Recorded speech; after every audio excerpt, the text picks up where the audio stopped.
So,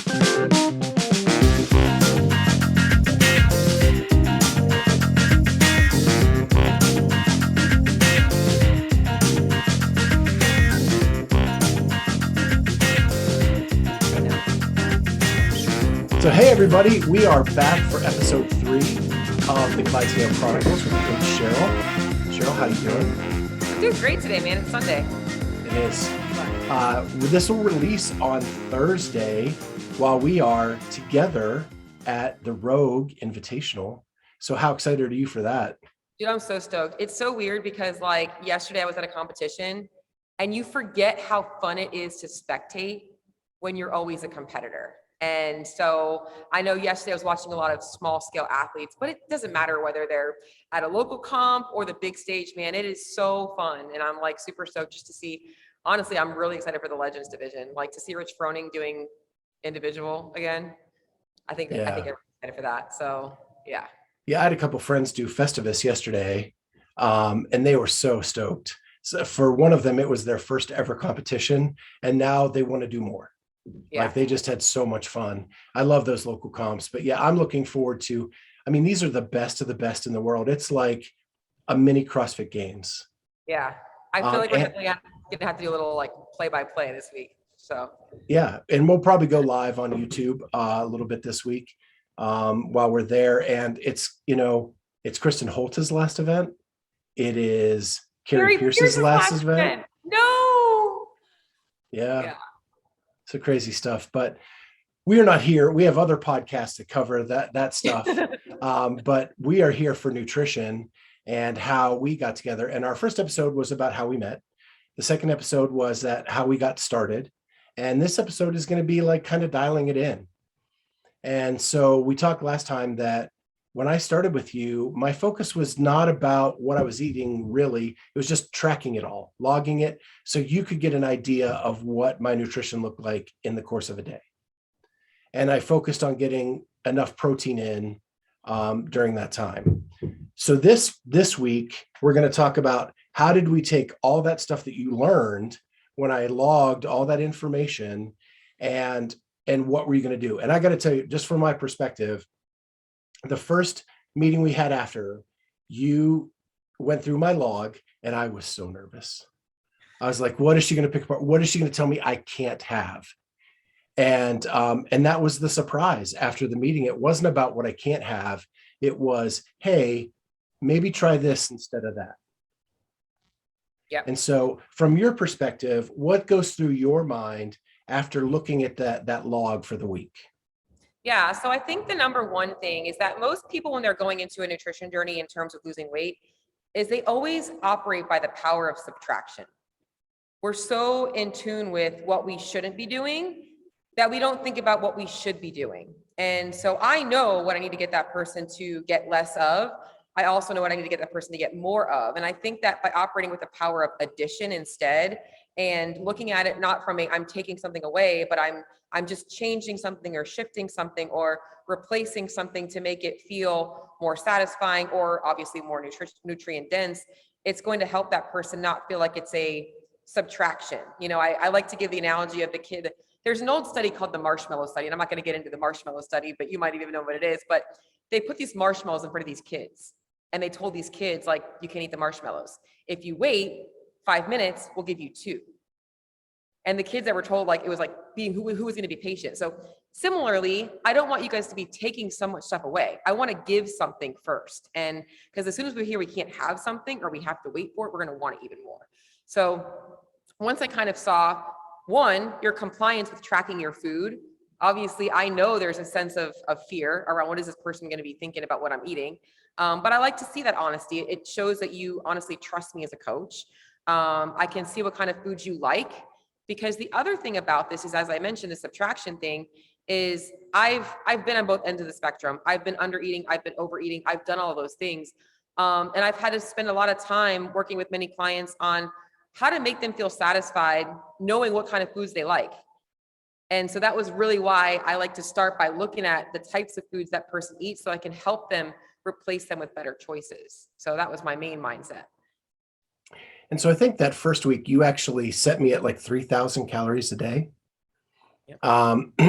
which actually turned out to be like so much. Like I struggled to get the food in a day. And so is that like, I know you talked to me a little bit about, I'd rather start high and bring you down where I need to, than start way too low. Mhm. Yep. So if you've never ever went online and put your stuff into a calculator, which a lot of people have, you have two important numbers that you want to look at whenever you're trying to set up calories, because calories are really where we're gonna lose weight. We can talk about quality, but when it comes down to it all, calories in, calories out, creating that calorie deficit is what's going to help you lose weight. That's why macros don't really matter for most people. They just make them feel better. So I look at your basal metabolic rate. That's what your body needs just to sustain life. That's not including your activity, which at that point we weren't really doing much. I look at what does Scott need just to be able to breathe, to live, and then maybe a little bit of the resting metabolic rate, which is like what you do in your normal day outside of exercise and movement, like if you were just laying in a bed or thinking and stuff like that.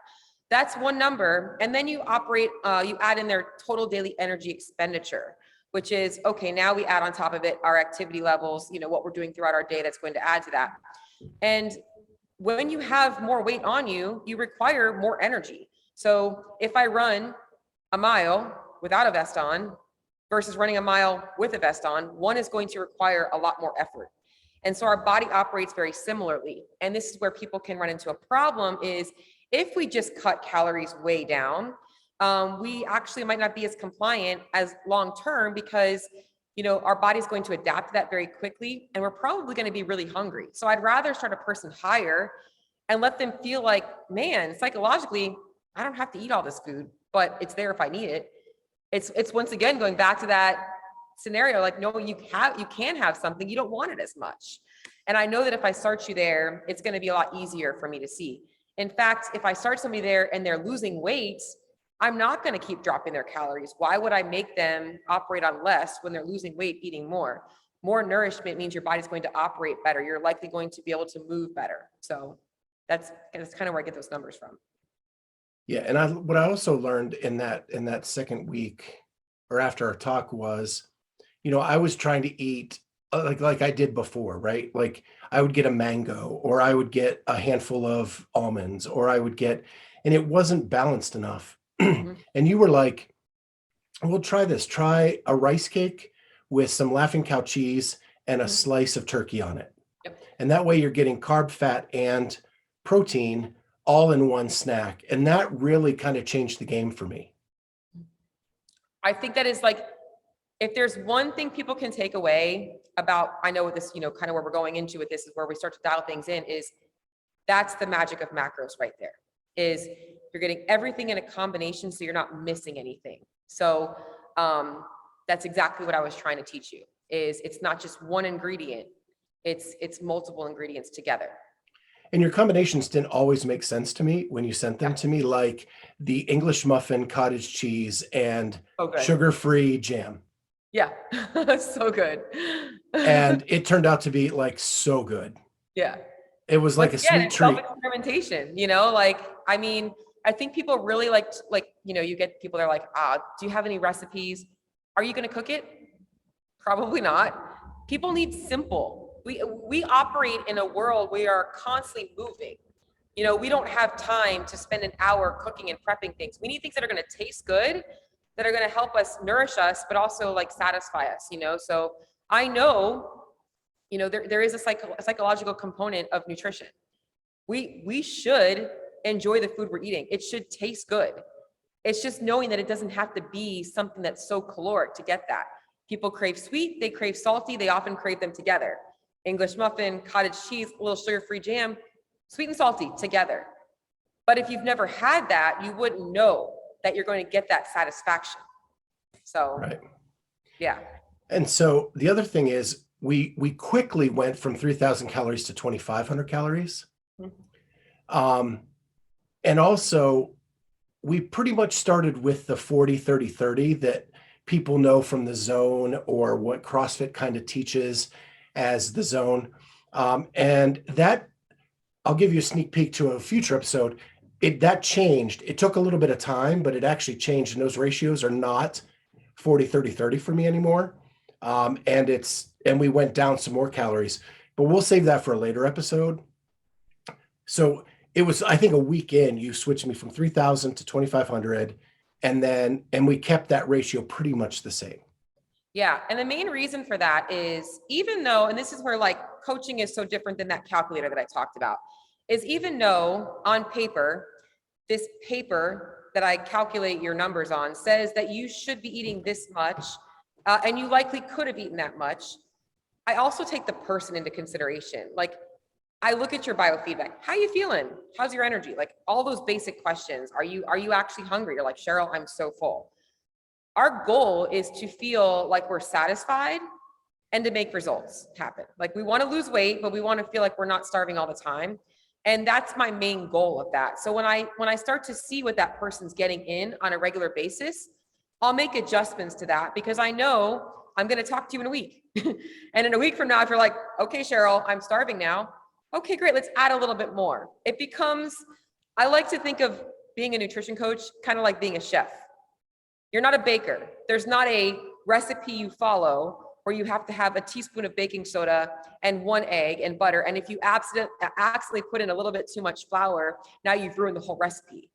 With nutrition coaching, you sometimes put in too much salt, and then you have to add some more of something, or you have to take something away. Like, there is those components with nutrition coaching that it's so different, and it makes it so much more effective for that person long term. Well, I think two things. One, when in my initial log, I was very fat heavy. Yes, most people are. And when I got some things under control, that wasn't even a need for me anymore. Mm-hmm. And the other thing I have to ask you is it intentional? Because when we went from 3,000 to 2,500, I was relieved, which I would never think that I would be relieved about cutting calories, because the 3,000 just seemed to be like so much food in a day. Yep. And so when you cut me to 25, I was like, oh, thank goodness. I actually love that, because for me, I work with very different clientele. And unfortunately, a lot of the clientele that I have are so afraid of food that they're afraid to go over 1,200 calories a day. And they don't understand why they don't feel good, and they're not getting any results. So I'm okay with that. And that's why I said, I think about the person. Whereas those people, often I'm like, man, I've got to get this person eating more. If you were giving me that feedback, if you were, not losing weight, if I saw that there was some reason why, which we can talk about the next step, which is, getting you into the gym a little bit, but, like that was what I look at the person as an individual. And you were not in that mindset of, I just don't want to eat. You were very receptive to the suggestions I was giving you. Whereas I'll have people that are still eating just some egg whites and broccoli for breakfast, or they're just skimping on everything, and then on the weekend they're, out and about, and they don't, know why they can't control themselves when they have a slice of pizza, because you've been starving all week, and that's why if you feed your body enough food, that doesn't feel like this drug you're getting, because at that point, that's really what it is. Your body's like, man, I've been starving all week. Now I've got some calories. Yeah, so let's talk about the second phase. We've kind of been doing it every week. There's the nutrition part, and then there's the fitness part. And that is because there's two ways to control weight gain, weight loss, and that is calories in and output out. Mm-hmm. Right. And so when we first met, I've said it a couple times on here, I was broken. I was coming off IV antibiotics. I had a back issue that was killing me at the time. And I was pretty much just couch, nothing else. And you really worked with the mental aspect of that with me, that we had to get moving in some way. Mm-hmm. And so you actually programmed some stuff for me to do just to move. Yep. So, and that was really hard, because I knew you were a hardcore CrossFitter, and I knew what I was going to give you was going to feel almost like, why am I doing that? And it's really important for people to understand that and like you said, calories out it matters, but movement is a healthy part of our life. And I knew that that would help you in general with mood, with the way you feel, with just building your body again, getting out of pain, like all of that stuff. That's what workouts do for you. Yes, it's going to also create more caloric output. But we can do that with walking. We can do that with all of these different things. And that's why I just wanted to start to get you moving again, get you feeling good. You know, we all know the endorphins we get after we finish a workout. And so I wanted you to feel underwhelmed because I also know how it feels when you go back to the gym for the first day and you're looking at the workout on the board, you're like, man, I don't have that in you. It's overwhelming. And I knew that easing you back into things would likely start to spark your interest of like, I got to get back in the gym. I miss this feeling. I miss the community. I miss all that stuff. And that's why I did try and start off a little bit slower. So, you know, we were coming off COVID at the time too. Yeah. And gyms were just kind of opening back up. And I was in a place where I couldn't go to the gym. I had an IV port in my arm that I wasn't allowed to do anything. Mm-hmm. And so when that finally was removed, then I felt like I wasn't able to do any of that. What the beauty of what you did for me, and I don't even know if you know this, you put all the workouts in an app where, just like I had when I was at the gym, mm-hmm. and I would go into that app and I would look at the workout. And what you did was you made it where I was able to do what you put in there. Mm-hmm. So it gave me this sense of accomplishment to be able to do it as you wrote it. I love that. And so you maybe thought I was underwhelmed. I was excited that I was able to do what you said. I love that. That made me so happy because it just transitions into this whole conversation about RX and scaling in a class. Why I don't full-heartedly believe in that, because I love CrossFit as the community. I love CrossFit group fitness. But I do think that if people would learn that they can get the workout that is best for them by taking a workout and tailoring it to them. It's not this ego check of I'm not good enough. This is the best workout for me today. And this is where I'm going to get what I need for me today. You know, and that's really what I wanted to give you, that there isn't scaling. There is no scaling in fitness. You're just starting somewhere and you're progressing. And if I start you from the bottom, guess where you're going to go? Up those ladders. If I start you too high, you're going to deflate yourself. Yeah. And what it did is it gave me the confidence to go back to a gym, which we will talk about because that was a major turning point. Yes. Major point in my journey that will probably be a whole episode. Mm-hmm. But yeah, so just so you know, you thought I was going to be underwhelmed because I was this hardcore CrossFitter. I was stoked that I got this app that told me this is what I had to do. And I was able to do everything on the list. Yep. I love that. That's always the best feeling. So with that, I think that's a good place to stop. And then we'll go into some other things next week. And maybe next week we'll talk about biofeedback. I do. I love that. I think that's a great topic to talk about. And so that'll be next. So every 2 weeks from today, you will see another one, and it'll be about our biofeedback and what I was thinking as I'm filling out the form, what Cheryl was thinking as she's reading it, and how we communicated with each other. Why it's totally fine to talk about poop. Yes, we have to talk about poop. Okay. All right. Well, so we'll see you guys next time on the Clydesdale Chronicles with Coach Cheryl. I love it. Bye, guys.